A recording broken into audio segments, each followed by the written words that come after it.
Så mine damer og herrer, her kommer han, manden som I alle sammen har ventet på, Mr. Comedy.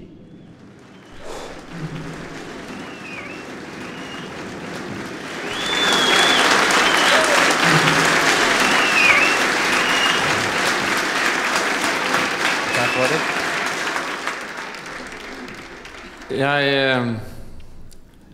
Jeg har glædet mig rigtig meget til at komme her i aften og optræde for jer. For at sige det som det er, så har jeg haft en rigtig lorteuge. Jeg har lige fået at vide af min læge, at jeg lider af uhelbredelig kræft i røven.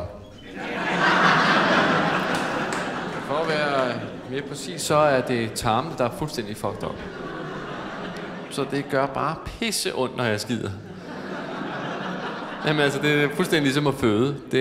Det ligner lort, og så gør det bare pisse ondt. Så nu ved jeg efterhånden, hvordan Claus Bondum han har det efter en hård dag på jobbet. Men jeg føler mig sgu også røvpulet. Men nok om det. Vi skal have lidt sjovt i dag. Vi skal hygge os, og vi skal snakke om døden.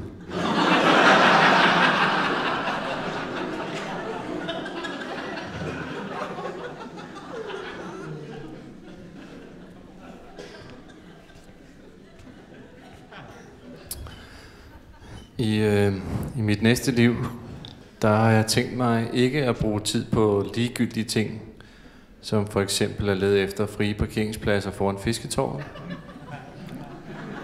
I mit næste liv, der har jeg planlagt, at jeg vil være højere, rigere, hurtigere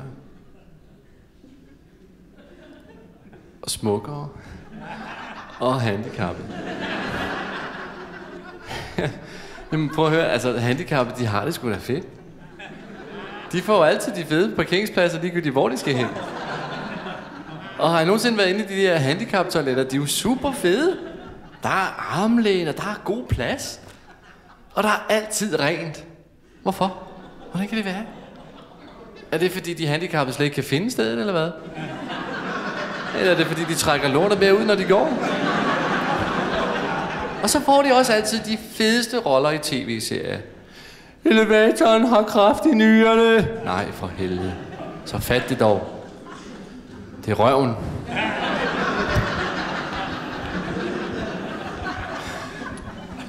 Så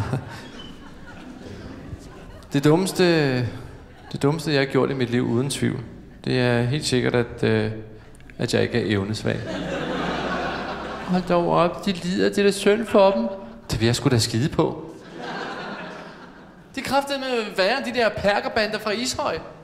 Og det skal altid lige møde sig ind foran os, ikke? Flyt det lige, jeg sidder i rullestol, jeg kan komme forbi dig. Når du står der, så kan jeg ikke nå på 200 km i timen. Og alligevel, så tænker vi jo, at vi tænker, gud, hvor er det dog synd for dem, at de har privatchauffører og egen parkeringsplads, og de altid får lov til at komme foran os til alle koncerterne. Hvorfor gør de det? Hva? Har vi ikke altid fået at vide, at vi skal behandle dem som almindelige mennesker? Jo. Og det er sgu netop derfor, jeg ikke lader dem komme foran mig i køen i Bilka. Jamen halvdelen af dem, der kører i rullestol i dag, de skulle da selv været uden om det, mand. Og ja, resten, det er bare nogle spasser.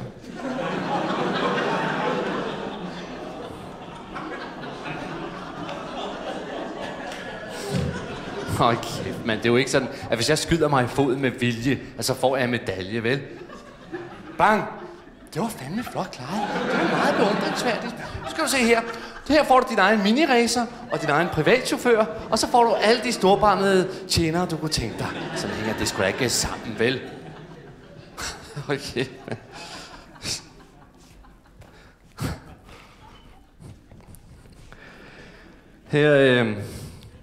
Her forleden dag, der var jeg i Bilka. Nå, men så kommer der sådan en mekanisk savlende dværg. Kommer lige op til mig. og siger, må jeg ikke nok komme forbi? Og jeg tør savnen væk fra øjnene.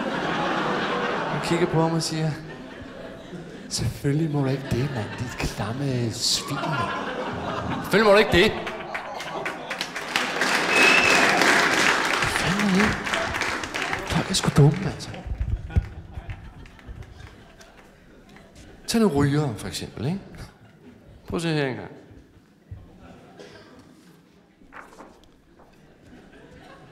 Her har vi et billede af en idiot, der har fået kræft, fordi han har røget for meget. Det er mine tarme. Ja, der er lige så mange pletter på det her billede, som der er på Peter Brixtofte samvittighed. Men prøv en gang at lægge mærke til den der brik der. Den er meget, meget speciel. Mine cellevægge, de vil falde sammen, og så vil mavesyren flyde ud i resten af kroppen og skabe så mange indre blødninger, at mine organer til sidst vil svigte.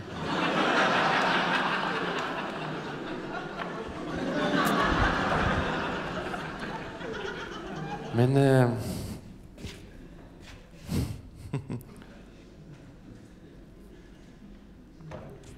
jeg brokker mig ikke. Ikke ligesom alle de andre idioter, mand. Men det, der pisser mig mest af, det er, at man skal høre på deres evindelige klynkerier. Ja, der er så meget, jeg ikke får nået i mit liv. Nu får jeg ikke reddet på den indiske hvide elefant.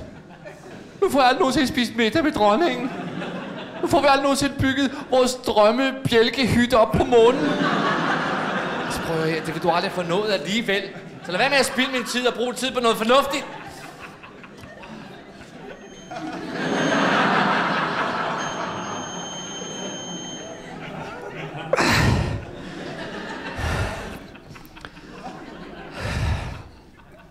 Jeg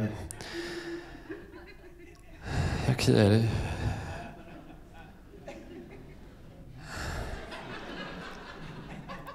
Jeg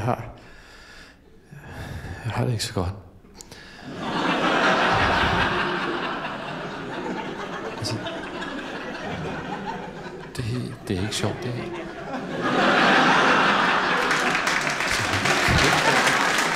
Det er ikke sjovt, det her. Jeg er ved at dø for helvede.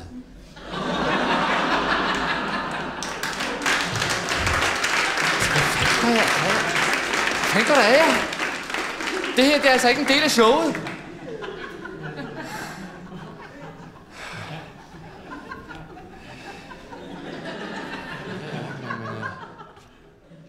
Man skal vel også have en anden sans for humor, når man er så grim som dig. Og dig, mand. Hold kæft, hvor er du tyk, mand. Har I set ham hernede? Hold kæft, det er da fantastisk, du har fået dig igennem den dør, det var. Hvad er du? Er det sådan en slags superhelt, eller hvad? Sådan Hulken? Normalt er du mega fed, men når du bliver en lille smule vred, så bliver det bare til sådan en almindelig fed ung mand. I er alle sammen bare en flok fascistiske pølsetyskere, mand. Kender I det, når man møder et menneske, som er så utrolig grim, ligesom dig, mand, ikke? Så man bare kvalmer over, at man er i samme race som dig. Det man ligefrem skammes over at være den samme pattedyr som dig. Kender I det? Men man må tænke positivt. Jeg skal jo kun kigge på jeres latterlige, bræklignende ansigter et par måneder endnu. I det mindste så skal jeg jo snart forlade det her lort.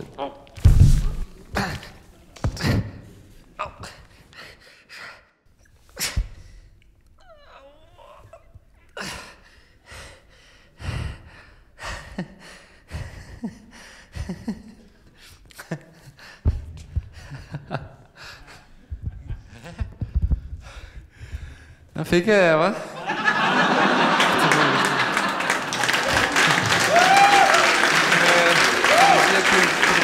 Vi får jo ikke andet skæg end det, vi selv laver. Okay, det var måske lige under bæltestedet. Men cyklister. Altså, hvad fanden er det, der sker for de cyklister? Altså, jeg ved godt, det her det betyder at dreje til højre, og det her det betyder at dreje til venstre. Men så er der dem, der gør det her. Hvad fanden er det for et tegn? Bakker de, eller hvad? Og så ser pigerne komme på cyklen der, og så skal de pludselig dreje, så går den der. Jeg har fundet ud af, at de piger, der gør det der, det er de samme piger, der i folkeskolen, når de rakte hånden op, gjorde sådan her.